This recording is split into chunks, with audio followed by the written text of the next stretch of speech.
Okay, so I may not be a professor of journalism, nor a New York Times bestseller, nor on television most days, but I will say you could capably distill the duty of journalism into a phrase that I did not come up with.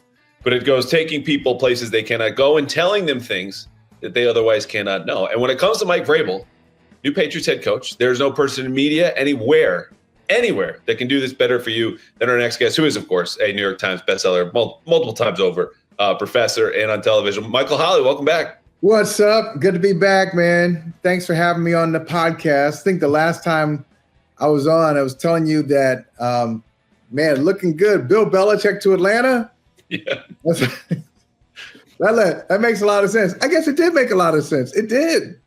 You were even more confident off air when we were at NBC. You're like, it's happening. It's going down. All the old guys are going back. I was like, okay. I had the whole structure. I had the whole structure set up as it was explained to me. And so, I mean, not that we're talking about that, but he really thought that was happening, man. He really thought he was going to Atlanta. So that explains some of the bitterness that he had in his 100 media gigs, talking about the Falcons. There's a little extra edge between Bill and Mike Lombardi. They thought they'd be there. Bitter? Those two? No.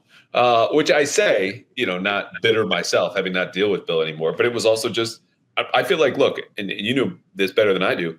If you're behind a microphone long enough, like parts of you are going to come out that you don't control. And that's stuff that we knew being in the business and closer to Belichick that just kind of came out anyway. And that's who he is. And I feel better that people know that, or a better, well-rounded view of him than just the guy behind the microphone at the press conferences. Yeah. So I think more. So some of the stuff that came out, so people were able to see the whole picture. They really were. So there's the Bill that people would describe like, oh, he's really funny. He's really, he's witty. He's really, he breaks down things in a way that that's digestible and accessible. You can really get it. So I think people saw that part. But, he also has a long memory. So if he wants to, get his shots in, he has a way of doing it overtly or passive aggressively. So we saw that side of him too. I don't know if that marks the 13 months or whatever it's been since you were last on here better. The fact that he went from presumed Atlanta Falcons next head coach to the head coach of the University of North Carolina, or the fact that we have had now 2 Patriots head coaches in this span. So we also hit on a little bit of Jerod Mayo. Thank you for coming. That'll be all. Thank you. Goodbye. And now here comes Mike Vrabel, who actually, you mentioned Bill. I was reading up before we started here about when he retired in Belichick's last comments, which of course were very flowery. He's very good at the statements. Hand wrote them. I know that because you know it. Shared it with the rest of us. But he said no player that he had ever coached is more respected for his football intellect or his leadership. And the reason I say know Vrabel better than anyone is because you even predate Belichick's relationship with Mike, which starts when they signed him in 2001. You've covered him in high school? Covered him in high school. So I grew up in the same town that Mike Vrabel did. I mean, the same area. We grew up in Northeast Ohio. He's from, I think his parents lived in Hudson, I think, which is like 20 minutes away from Akron, where I grew up. He went to, and it's funny, because this is one of the schools I considered. Now, he's much more mature than I was at 14 years old, because, you go to, and Akron is big for this, Catholic schools. We're not Catholic. We did not grow up Catholic, but we went to Catholic schools. My mother insisted on it, Catholic schools. So I went K through 8 to a Catholic school. So it was time to pick a high school, and there are 3 major choices for a boy, a boy to make. Co-ed school, St. Vincent St. Mary, also known as LeBron James's high school. Co-ed school, Archbishop Hoban High School, all boys school called Walsh Jesuit. That's where Mike Vrabel went. That's where I visited, and I was like, I can't do it. I can't. I was 14. I was like, I just can't imagine. I can't imagine going to an all boys school. Sorry, I'm just not ready for it. It's an excellent school, though. He went there. And so he starred on their football team. So at 22 years old, my first job working for the Akron Beacon Journal, I covered high school football and high school soccer. And one of my teams was his team. And so that was more when they were a great team. Got to the playoffs. I remember a playoff game. They shut out their opponent. I think it was something like 20-0. I went back a couple of years ago, read the game story to see how much sense I wasn't making. Oh, God, I hate that. I cannot do that. Props to you. I cannot read anything that I've read, let alone like. Got to accept the pain. Accept it. Accept that pain. Deal with it. Confront it. And so read it, and Mike Vrabel was all over the field. So in high school, this won't surprise Patriots fans. He was excellent at two positions, not linebacker, defensive end. It's like 6'4" defensive end, fast, strong, explosive, disruptive, smart.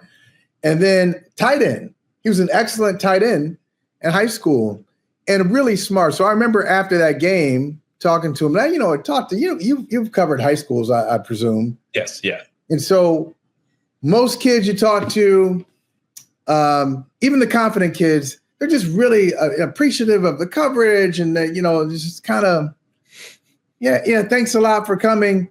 And he was like that too. But I was thinking, okay, this kid is different. He was a wise ass. I mean, he was so confident, so comfortable in his skin. It was almost like, but a wise ass, but not off-putting. A wise ass who, this is what I do. And yeah, of course, we're going to win this playoff game. It was almost like he was an assistant coach. And that was consistent throughout his career because at that point in that playoff game, and they shut down their opponent, shut him out, everybody raved about, this kid, he's going to Ohio State. If you grew up in Ohio, okay, hey, I got a scholarship at Bowling Green. Cool. I'm going to be a Cincinnati Bearcat. Cool. I'm going to Ohio State.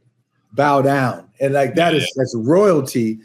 And so he represented himself, but he also represented the area. We always covered the Ohio State guys like we were covering the high school. It didn't change. Those were our guys in Northeast Ohio. So I've just followed him since he's about 17 or 18 years old. And I'm not surprised a bit. I mean, he has been the same guy throughout with maturity and with accomplishment. But I'll give you an example. At Ohio State, and at the time, the coach was John Cooper. So he was a freshman, sophomore. He'd go into Cooper's office. He'd sit in Cooper's chair. He'd go to the office. Seriously, I'm not even making it up. He'd go in his office. He'd put his feet on the desk, and just wanted to talk ball. But a guy that it's hard to dislike him. And it's almost like he was created for this environment because the old school coaches they had no tolerance, Andrew. They had no tolerance for this. Hey, you need an off day. You need a mental health day. Hey, I can't, maybe I've been going too hard. Maybe we should take this day off and pads and just be in, shells, whatever. Those old school guys weren't like that. But Vrabel is almost like he was developed throughout his career to be old school and new school. So he's got that hard ass to him, but he's also got some sensitivity and some sophistication. So he's the man for the moment. So the sensitivity catches my ear because I think a lot of what you laid out, people who pay attention as much as I did as a fan growing up of this team and knew him through you and other people, knew he's a wise ass, versatile, super smart. And the sensitivity part isn't to dismiss it or say it's like ultra rare in this kind of environment, but that strikes me as something that most people don't know. So either I would say expound upon that if you could, or what is something that most fans do not know about Mike Vrabel that paints a fuller picture if you were going to go back into the facility and write about the season as you did 24 years ago. Yeah. But I would say this, okay, sensitivity, maybe let's put it this way, sensitivity to, and some people don't have this gift, so don't underestimate it. You're like, oh, that's no big deal. Yes, it is. Some people have no awareness or ability of how to read the room, of the different personalities in the room, different dynamics that may be happening. He does. And so when he first got to the Patriots, there were some camps, there were some cliques. and he wasn't a part of any of them. Like, so he could talk to Drew Bledsoe. Drew Bledsoe was really into wine, as he still is. So he could talk to Drew Bledsoe about wine.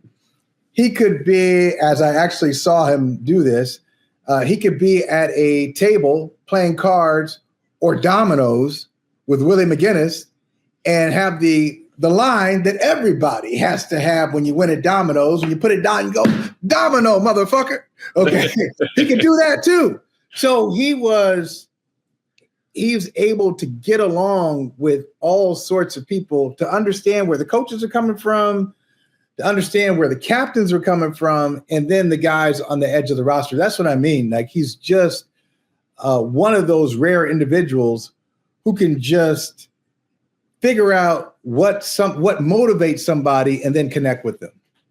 What was that like when he signed here and you were here, obviously entrenched, and I obviously must have been happy to see you, but I would assume, knowing him, the little that I do, he's busting balls in the process, but like anyone that you would see from back home, what was that like?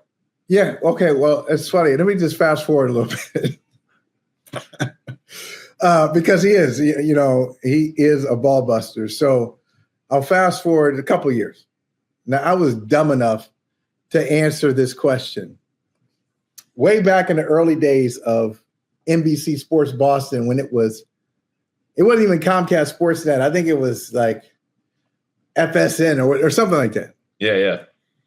And of course, Felger was on it. It was Felger doing it as one of the hosts. It was Felger and Dickerson. We had some little device, and like this fill in the blank. One of the questions was, who's your least favorite Patriot? So these guys, they set me up because they're giving the easy answers. Pick on the punter, pick on the punter, but not personal. Pick on the punter because he shanked too many punts, or pick on like the gunner or whatever because he doesn't play a real position. I was dumb enough to answer the question and say, my least favorite Patriot is Mike Vrabel. I said that. Okay. Go into the locker room a week later. Yeah, I saw what you said. I'm your least favorite Patriot. You know why? Because I'm the only one here who doesn't kiss your ass when you walk in, huh? You going to work on another little book? You're working on your insider access? I don't care. I'm not going to kiss your ass. So I'm your least favorite. I'm like, nah, Mike, I'm just playing around, So he's that guy too. But when he first got in, it was critical. He was critical for that team. 2000 Patriots, 5-11. They had some cap issues. A lot of contracts that didn't want, some dead money on the books. So in 2001, he is a part of this low cost, high reward, that was the thinking, free agency class. But he was a little different because, Belichick looked at him and said, well, wait a minute. Okay, I'm running a 3-4, and here's a guy who's undervalued in Pittsburgh. They know he can play, but it's just no space for him to play. It's linebacker. Like Pittsburgh, they always had, linebackers who were getting after the quarterback, high production guys, whether it's, and I can't remember, who it was in 2001. Maybe it was Joey Porter and James Gilden, I think. Gilden was another. They always they cycle through these guys. They're also all the same size. Like Vrabel being 6'4", 250. That's a rare position in the game today. It hasn't got any bigger. They want the same prototype, and honestly, same do the Patriots for the same reasons that Phil was pivoting to that same defense back then. But it was just hard to get him on the field as often as he wanted to be there. So I think Belichick and Scott Pioli really looked at him. They identified him as somebody who, low cost, but we really can see a high reward for him as a player. They had no idea. I know they didn't. They had no idea what they were getting as a locker room staple, as a foundational character person in that locker room. So he was a big part of what they did on the field because he's a playmaker and one of the rare guys. I want to point this out too. Some guys, and we even find this in our industry, Well, I feel like a lot of people who do a little hybrid thing, like we both do, and like a lot of us do, you do some writing and you do some podcasting and you do some, do some radio, do some TV. I think when you do all those things, especially when you're writing things down, you remember more than people will say to you, like, well, how do you remember that? I think some of it is just a product of, writing things down and just saying and reps. But Mike Vrabel's next level. It's a photographic memory while being in combat. He was able to do that. For example, guys would say, okay, during the meetings, hey, remember, when they're in offset, 74% of the time, the play is going to the left. So he would be to his teammates, he'd tell McGinnis and Brewski and all those guys, and Ted Johnson, the play starts, offset 74%. Hey, it's going to the left, going to the left. I mean, he would just say it as he's making the play, as he's running to the play. He would do that all the time. He used to do this thing where, so he would have, he has a photographic memory when it comes to football, but in other things too. He'd have entire conversations, Vrabel and Dan Klecko. Remember, Dan Klecko was here, Joe Klecko's kid. And they would have entire conversations, quick, rapid fire, with movie lines. But different movies. So, okay, let's say we're playing a game. Okay, you got Pulp Fiction. I got Reservoir Dogs. Okay, you've got you got this. I got that. And they're going back and forth with just lines of movies. I appreciate you giving me Pulp Fiction because my list is Wedding Crashers and Dumb and Dumber, and that's it. So like, you got Wedding Crashers. I got Dumb and Dumber. Yeah. On the movie front, I appreciate it. Yeah. So yeah, he would just amaze his teammates with the sharp wit and the quick comeback and the recall, or he could take something from a movie, not just a movie line. He could take something from a movie and in the moment apply it to a situation. It seems like a non sequitur, but he can make it all work. So just really a fun guy to be around, just really like football. And, the story of, raising his hand during the meeting was not unusual. When he raised his hand and Belichick was saying, hey, I'm sure you've all heard the story now about Belichick talking about the praise that the media will give the team for what they did. And they'll give you blowjobs and they'll do all this stuff. And he raises his hand, Bill, what was that about blowjobs again? So the room cracks up. But that's not unusual for him. Like one of the things he would do, because Belichick, as we know, we've heard in the media and fans, you hear if you mention the Giants, whether it's the punter, whether it's Dave Jennings, whether it's Ray Perkins teaching him about special teams and giving him a special teams opportunity, Lawrence Taylor, Phil Simms. So he talked about the Giants, the old Giants. So Vrabel would go out to practice and he'd pull his shorts up like near his chest, like these old school gym coaches, the cliche high socks, tight shorts pulled up. And he'd bring out he got an old Giants helmet from the training room. And he'd just go out and troll Bill. In all my years in football, I've never seen a team like the 1986 Giants. He was like, get the fuck out of here, Bill. These guys, you had like a 240-pound center, he's just giving them a hard time, and the team is laughing. And he was the only guy who could do that consistently. Like guys would mess around with Bill, but Vrabel consistently could do it and get away with it. So where has he changed? Because we'll look ahead and what they need from him. And I think you would agree with this. I wrote at the time, I think he's the perfect coach at this time, like the right fit, right now what they need. But how different is he for a guy who's famously been a wise ass, as you said, since he's walking off a high school football field, the wise ass he is today? Where has he changed and grown from those days? Well, I think you have to, when you get some responsibility, it's like two big areas. The responsibility of a whole locker room will change you because you just can't.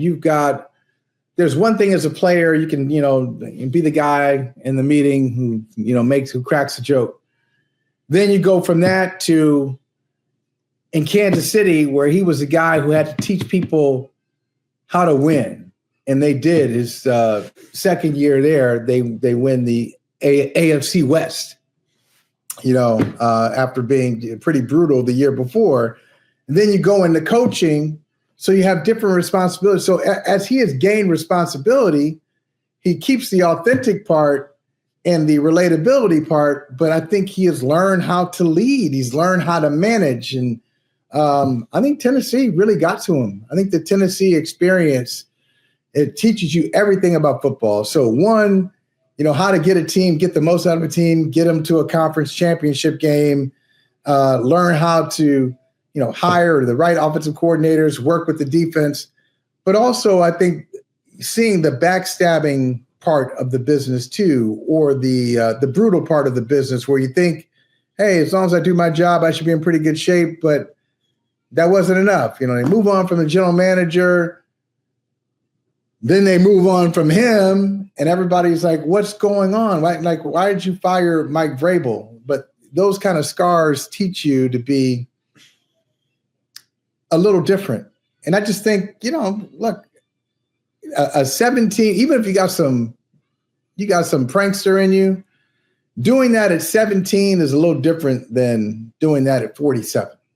Yeah, it sounds like it broadened his perspective, I think it kind of comes with age and maturity and development, but also just in terms of what you're responsible for. It's not even just the locker rooms, because Mike has talked about this. It's the families that depend on your players who then depend on you. And so the relationship part is not just in the day-to-day interaction and the memory part of, oh, your daughter's name is Alicia, she's 6, etc. It's how'd she do in that kind of practice, and understanding the responsibility you carry on Sundays reaches that far away to that little soccer field that your center's daughter was playing on the Saturday before because it was a home game. No question. And the other reason he changed is because he left. Yeah, it's a great point. He left. Yeah. He left. He left the Patriots. And think about all the places he's been. Luke Fickell is one of his best friends. And so he was at Ohio State.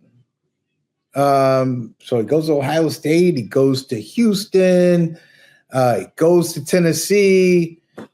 Last year in Cleveland, it's just being around different programs and different people. So there's the Patriots thing is there. It's part of the DNA. It's baked in there, but it's not all Patriots. It's a way of looking at football and knowing that, hey, I won some championships with the Patriots, and I learned a lot under Bill Belichick, but I learned a lot under other people too. So I think that gives him an advantage where we haven't seen that from a lot of so-called Belichick disciples. I don't think he looks at himself as a Belichick disciple. No. And, and most Belichick disciples, the only Belichick disciple who's actually played in the pros is Mayo. Like most of those guys didn't, more, D3 guys, D2, think about Mangini, went to the same school as like Bill O'Brien, Brown, Josh McDaniels, John Carroll, like these guys who are, they're cerebral, but when it comes to like, hey, this is what a player is thinking about on a Thursday with a rare Saturday game instead of a Sunday game. This is what his mentality is. Okay, you got to be able to coach that and understand it. Vrabel has that, and a lot of those guys, a lot of those Belichick disciples just really can't relate to that. Yeah, and they also, Mayo being an example, it cuts both ways. Like he's a guy like Mike who has his own identity, his own way of doing things, despite the fact that Jerod only played here and only coached here. The rest of those guys seem to have been in the system so long that they came out something different, like the output was different from the input. Like you just absorbed everything that was Bill and what you were supposed to do and how it was supposed to look and how it was supposed to sound. But when you're on your own in a different environment, obviously the list is super long. They can't replicate that. So then they come back into the system from which they were kind of spit out. The fun part about Vrabel too is like, I understand where he lands now makes sense on its own. He's always supposed to be a coach, super smart, all this leadership, yada, yada. You can look at the Wikipedia. It's like a 10, 12-year run to get here. But along the way, you mentioned working for different people. and we're about to hit our Ohio State quote. We cannot have any more Ohio mentions on this podcast. Just a heads up. I'm sorry, Michael. We would spend all day on the Buckeyes. I know if you had your choice. Well, I mean, if we're going to reach our quota, I mean, I didn't know we had a limit to begin with, because I just want to start off with the national championship. I just want to mention the national championship, then we just leave it alone. Yeah. Okay, there we go. We reached it. We just said no. So he starts there. He's since said he had the worst coaching interview, whether that's true or not, with Urban Meyer at the time. A couple years there, gets a promotion, goes to Houston, and he's still there with Rack, who is the defensive coordinator for Bill O'Brien at Houston, then goes to Tennessee. During that time, which was very formative for him as a coach, even if this was supposed to all be natural to him, did you keep in touch? Did you hear any stories? Because that's a time that I think if he did a sit down, he would say was so important to me as a coach, learning obviously the profession he has now, even if it all made sense in retrospect. That's not how he lived it in those years working up to being a head coach. No, I wouldn't say I really kept in touch. So it was almost like running into him in different places. So I obviously saw a lot of him after he left. After he was traded with Castle to the Chiefs, because I was working on a book at the time with the Chiefs and the Falcons and the Patriots. So I spent a lot of time in Kansas City, and I saw his last game there. I could tell it was his last game because I saw Mike and I saw his wife outside. They had lost their playoff game to the Ravens, and his wife was just like, she was really emotional about it. And I was like, okay, this is not just the emotion of losing a playoff game. This is something different. So they knew that it was time to do something else. So I saw him then, and I saw him there, and I didn't keep in touch. I saw him, and it was great. Probably like just a really nice conversation I had with him years later, and he was still a coach of the Titans. And this was right around COVID.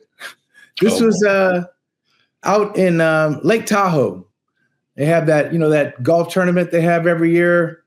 It's one of two that I watch. The other is the Masters, like the peak and the most sanitized in like golf world event. Yeah. And then, aside from whatever the trash sponsored one is in Arizona, the celebrity golf actually has my attention. I'd like to watch Steph Curry play beside this giant beautiful.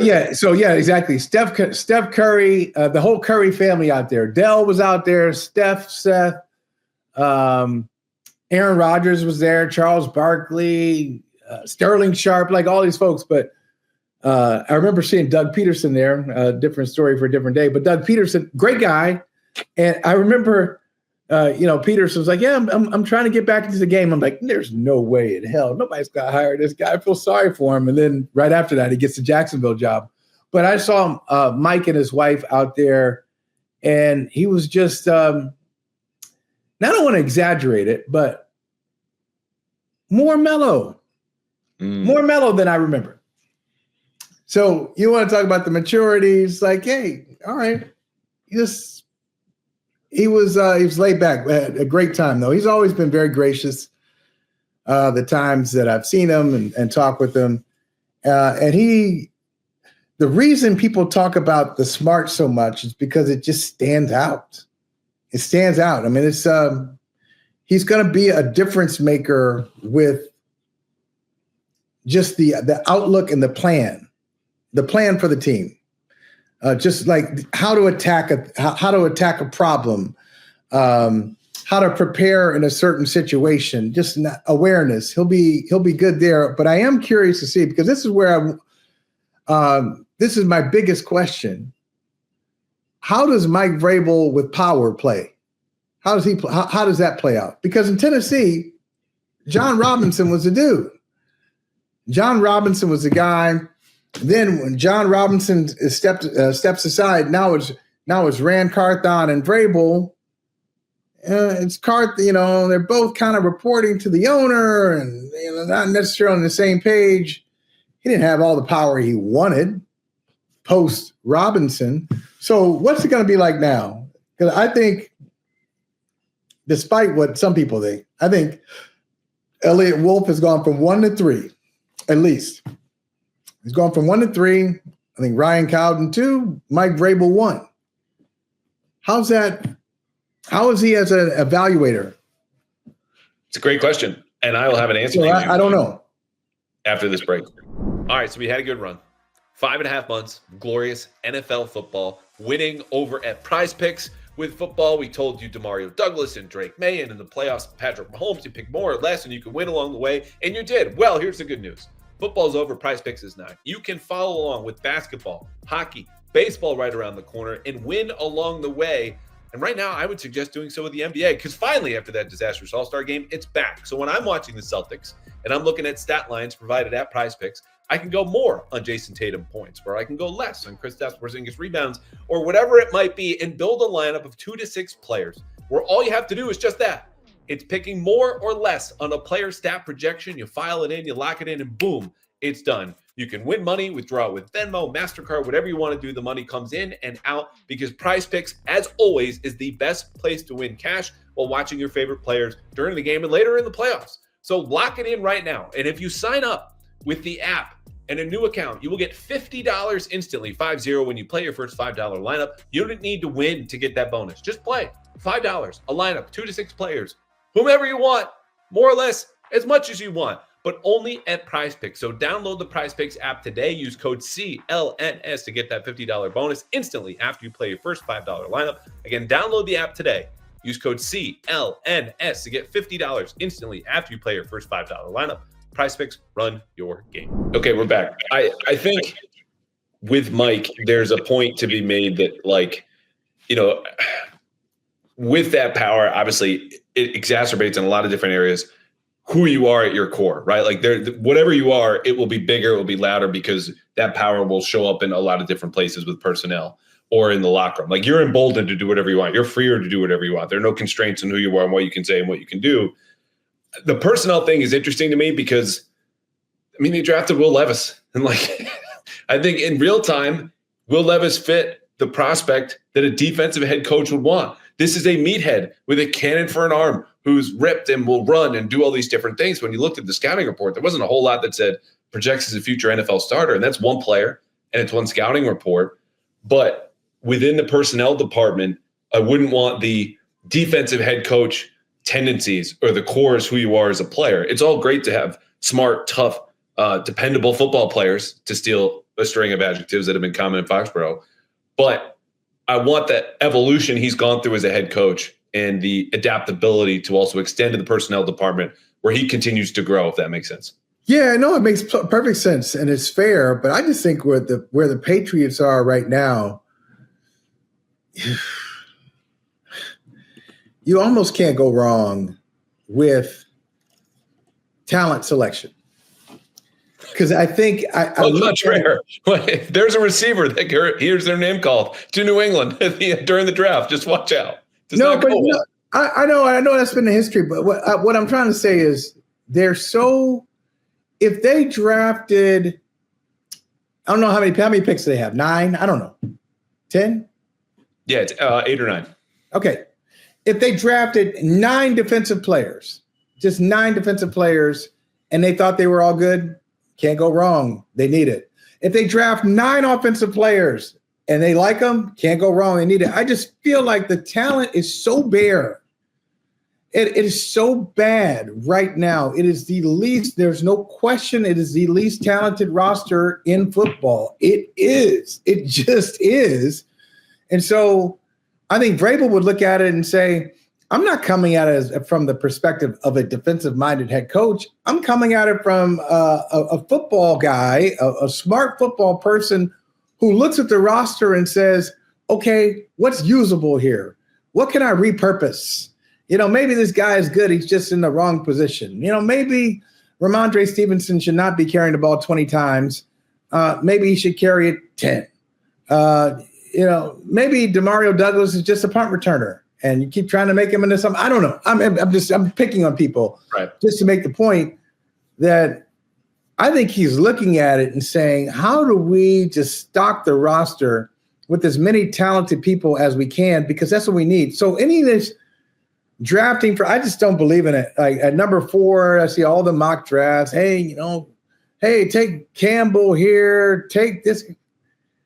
We're not here. If you see a great player and he doesn't necessarily fill an obvious need for you, like if Travis Hunter is there at 4, take him. If Abdul Carter is there at 4, you take Abdul Carter. I'm almost in the mind of saying if Ashton Genty is there at 4, take him. See, Damn it. This is the danger of when I talk about defensive head coach. Like, I'm aware Mike has a worldly view of the game, and he spent time in Cleveland, worked with the offensive line and the tight ends. And I don't think he's a Neanderthal thinking about, run, pass. That's how I want my offense to run. But it is curious, and I'm with you on the talent thing. Like, I think that's a separate conversation. I'm just curious because he knows what he believes in. He knows that it works. But when you have essentially what is a blank canvas, for better or for worse, talent wise, there are so many different options, and I think he sees that, and it's dependent upon what's available to you, obviously in free agency and the draft. But that plan is really curious to me because he'll have control or influence or say over every part of how it's executed. And to his credit, like you mentioned, knowing how to pick an offensive coordinator. I've said this many times. Matt LaFleur, Arthur Smith, boom, both A+ in Tennessee. Did really good things and went on to be head coaches. And Josh is here, and you got faith in him. Collaboration feels like a dirty word after the Jerod Mayo experience, but I hope there's a little bit in there too, and I think there will be because that should bring out the best in everybody. But like you said, I'm curious to see what he does with all the power. Collaboration. True, genuine collaboration is not a dirty word. Now, it will take another podcast altogether for me to explain what Jerod Mayo was doing or what he was asked to do. He kept saying collaboration. That's not what they wanted him to do.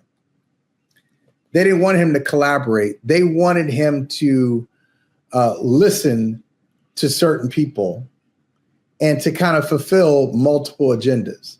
So he had his own issues. I know Mayo made mistakes, but some of the things he did were not of his own volition. It was coming from other parts of the building telling him to do it this way, whether it was the way he dealt with the media, whether it was how he dealt with Alex Van Pelt initially, how he dealt with Elliott Wolf, what ownership wanted. A lot of these things, it wasn't collaboration, it was direction. It was direction cloaked as collaboration. So that's different. If you really are going to collaborate, then that means somebody, for me to collaborate with you and you to collaborate with me, Andrew, I got to respect what you bring to the table, and you have to respect what I bring. And then we kind of we have an exchange and we figure out where we're aligned. I don't think that was happening with Mayo. It wasn't a true exchange of information. It was like, you do that. So it was a little different.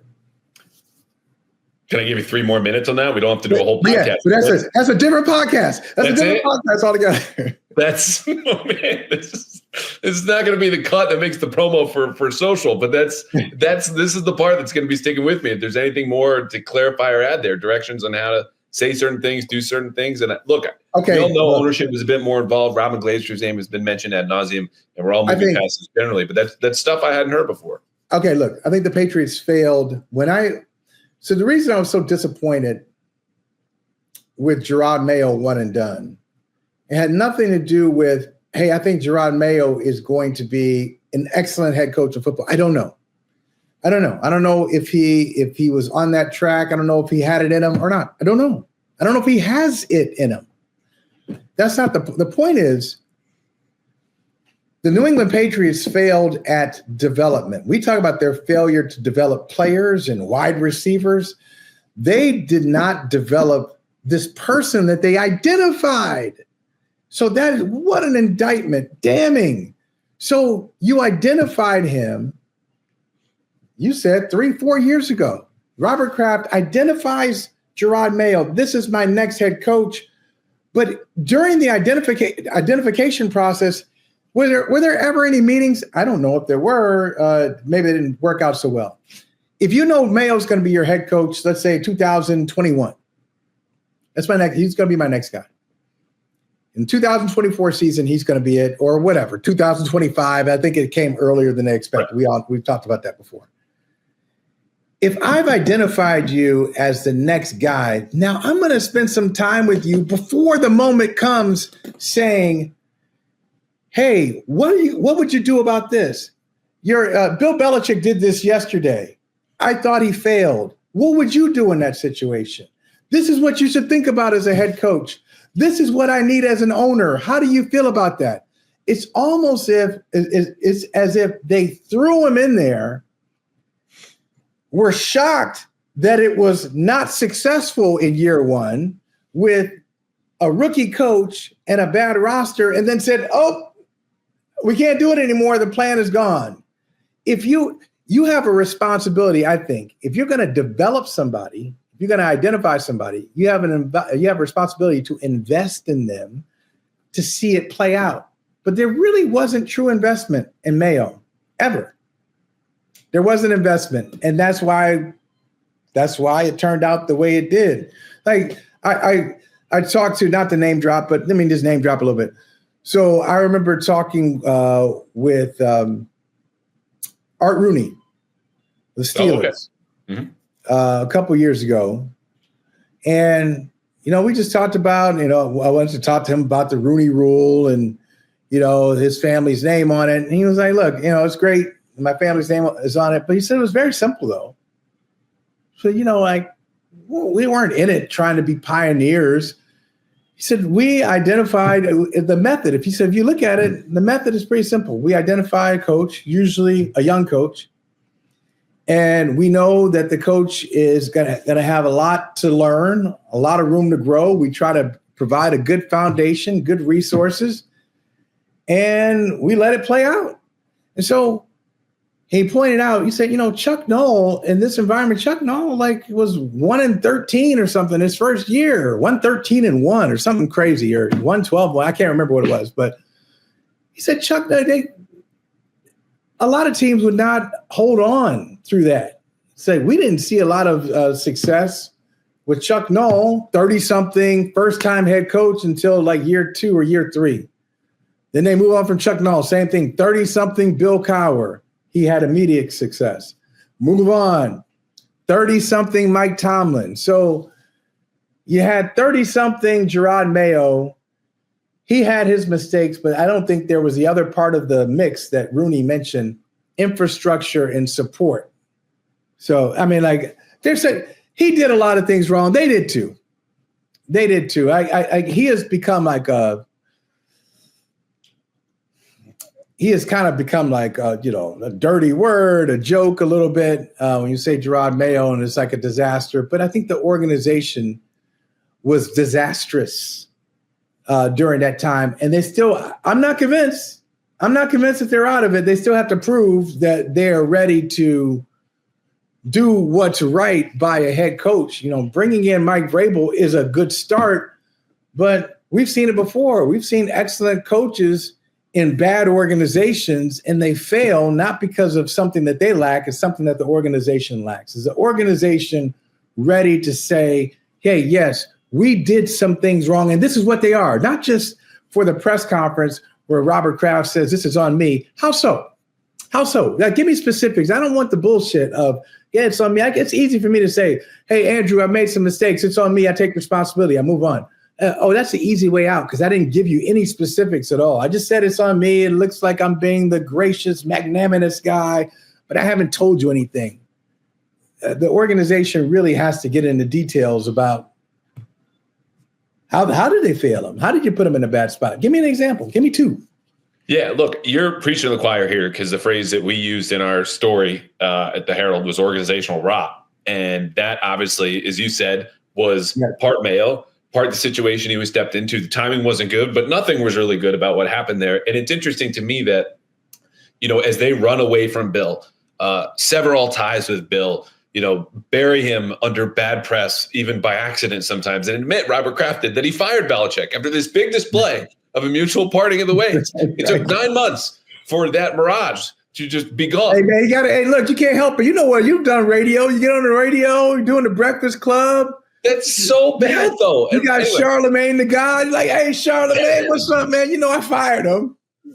Like, I haven't talked to Charlemagne in a while. I do know what it's like. But they run from Bill, and you get the opposite of Bill, and you bring him in here, and then you cut ties, obviously, with Jerod. And who do you run back to? Someone that now has almost as much power as Belichick did, someone who you're counting on to be the savior. And in that story that Doug and I wrote, there was a quote we didn't include, but someone said, look, you just can't count on a rookie first-year head coach to be a savior. That's what they were asking. Yeah. They're now doing that again with Mike Vrabel, as in, oh, I guess we went in and tried to fix things and we sucked at that. You just take it. Like, that's what they're best at, is being hands off as far as team leadership. And obviously, I think, we both know it's not an accident. Ron McGlazer's gone. And then a linebacker who he apparently didn't want. Adios, Sione Takitaki is cut this week. Another small example of like Vrabel's like, is this serious? 6 teams running around like this? Get out of here. So it's interesting though, because if this doesn't work, it's also on the Crafts again, because you're at the top. Ownership needs to take ownership. But B, I'm curious where Mike Vrabel goes, because we spent a lot of this podcast not singing his praises, but mining into his background and who he is and why. I think there's Super Bowl potential here. To get you on the record here, February 20th, Michael Holley, the ceiling for the Mike Vrabel tenure, your least favorite Patriot, as we all now know, of all time, ever. What's the ceiling, and do they get there? Ceiling win. Now did you say Super Bowl potential, meaning down? However long he's here. Oh, okay. His tenure. Well, look, I have great respect for him. I have great respect for him. I have no doubts about him. Oh no! At all. Oh no! No, I know he knows what he's doing, but they're so. I mean, Andrew, they're so far away. I think. Okay, let's say. Wait, we did TV two weeks ago, and this came up in your intro, sprung on me, of how soon did they get back to the Super Bowl? And I said 5 years, and you gave me if you could lose your hair again, as I have, it would have been gone, because you were so shocked that I said 5 and not 2 or 3. So I'm sorry, Michael Holley, you were not off the hook. Yeah, okay. So I got to take the under then. So they gave you a hard time about 5 years. I got to say 4 years.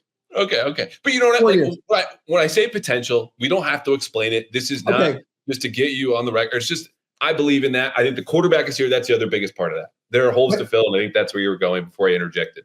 And I got specifics. I think their team right now. So I said this earlier, and this is going to be crazy. This sounds like way too pessimistic, but it's just where they are.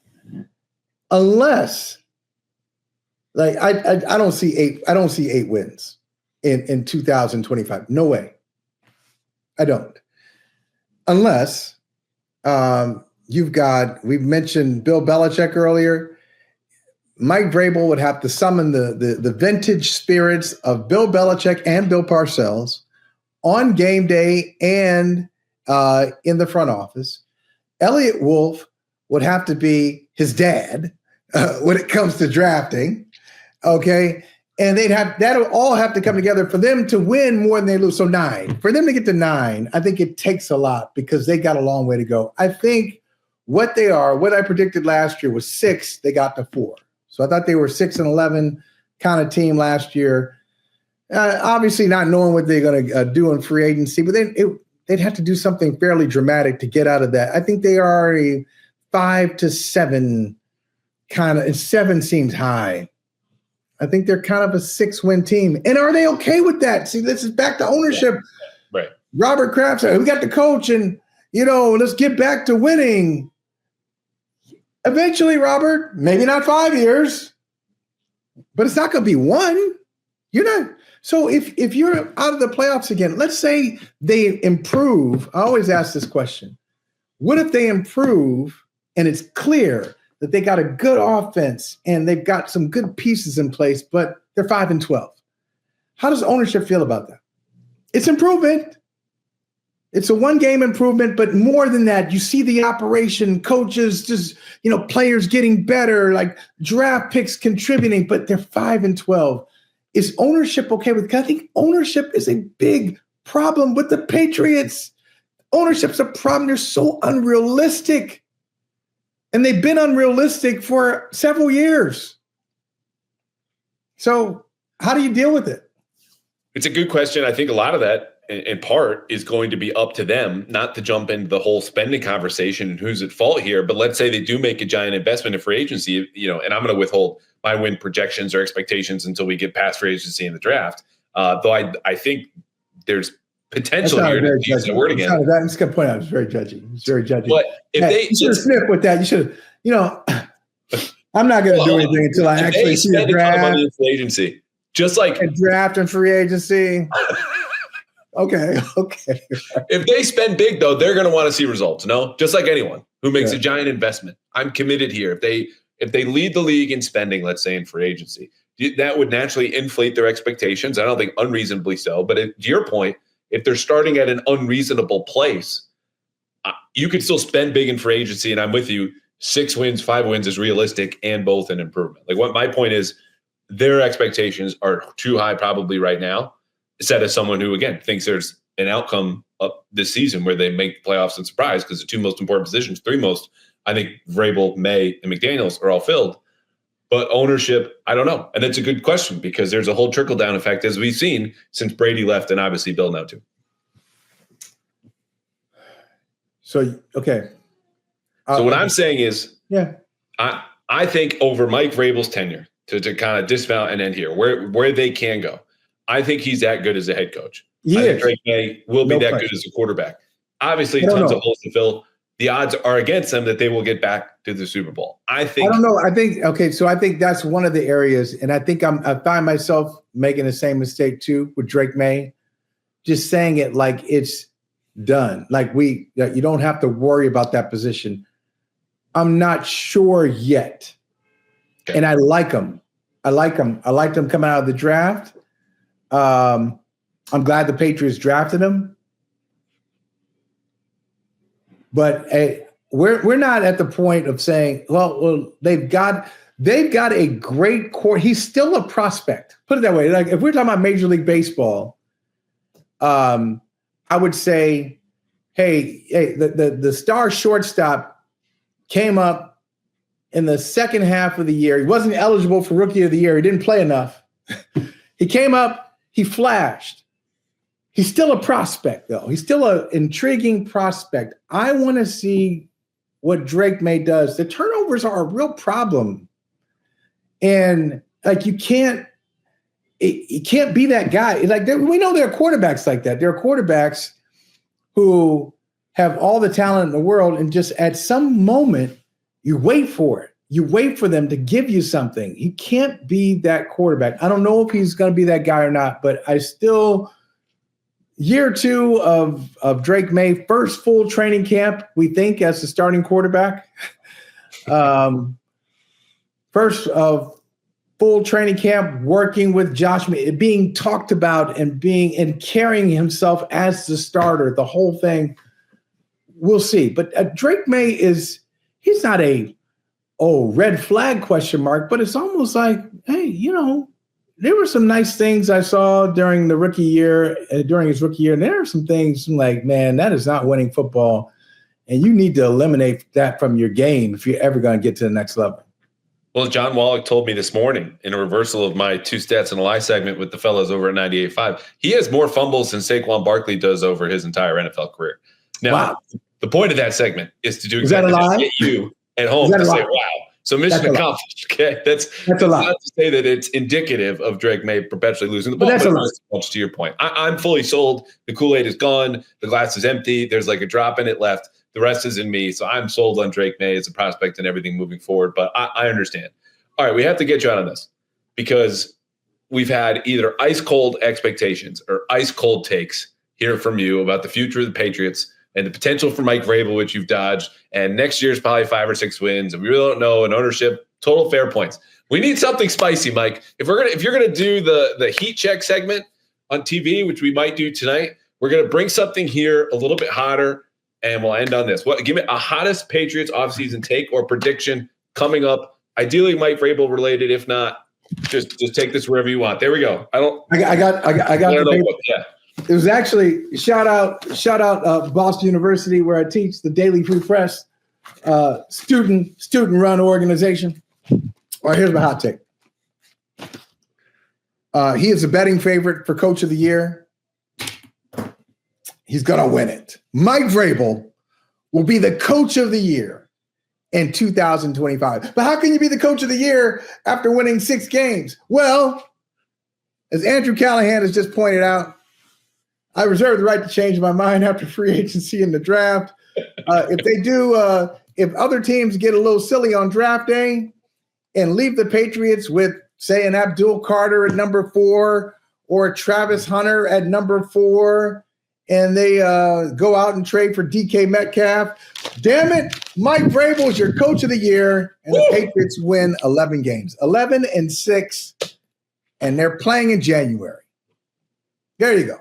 What have you done? I can't get my head around this. If we could go bald again, we would. This is crazy, Mike. How did we? You just okay. That's a well done. Listen, you want a hot take? I give you a hot take. I spoke about journalism at the beginning of this. You gave us a masterclass, start to finish. We had storytelling at the beginning. We had a back and forth in the middle. We dismount on the hottest of possible takes. If you want to make a living in this business, Michael Holley has for a long, long time to do different things. You need a little bit of everything. This was a buffet of modern sports media, for better or for worse. We've gone from 5 wins to 11-6 in the Super Bowl and everything, and I'm just for better or worse. For better or worse, it's modern sports journalism. You know, it's funny. I try to tell the class that I tell my sports journalism class, I'm like, look, I'm going to tell you everything. I'll tell you the good part about the business and the brutal parts. So, yeah, sometimes it can be pretty brutal, but you got to be able to jump in there and throw the take. You got to have a take, even if it's not, crazy hot. It doesn't have to be reckless. But I think this is a time in sports journalism where you have to have some type of distinct take for some brand. People come to you and your podcast because they're looking for something specific. And if you don't give them what they come to expect from Andrew Callahan, they're disappointed. So that's for all of us. Got to have a brand. My man. A little spice at the end. A little spice. He is Michael Holley. Anything you got to push, promote that we should look for coming up? Refreshingly, no. No. Check it out. Check me out on NBC Sports Boston. And there's always a book project in the works, but I'm not ready to promote that yet. Okay. When we have you on at 13 months and the Patriots have fired another head coach, we can hopefully discuss that book. God help us if they do. Oh, the hot take there then will be, if they do that in 13 months, we're talking about another head coach. This is going to be the Crass will get the John Henry treatment, or the treatment John Henry got before, Bregman and Crochet. And that is, hey, just sell the team. If you're going to act like this, just sell the damn team. If we're talking about another coach in 13 months, sell the damn team. By then, Bill will be at like Wesleyan if he just keeps going down and coaching lacrosse. That's what's going to happen. All right. He is Michael Holley. You know him. Thanks for spending the time here today. A pleasure was all mine. I appreciate you, man. Thanks. Always fun.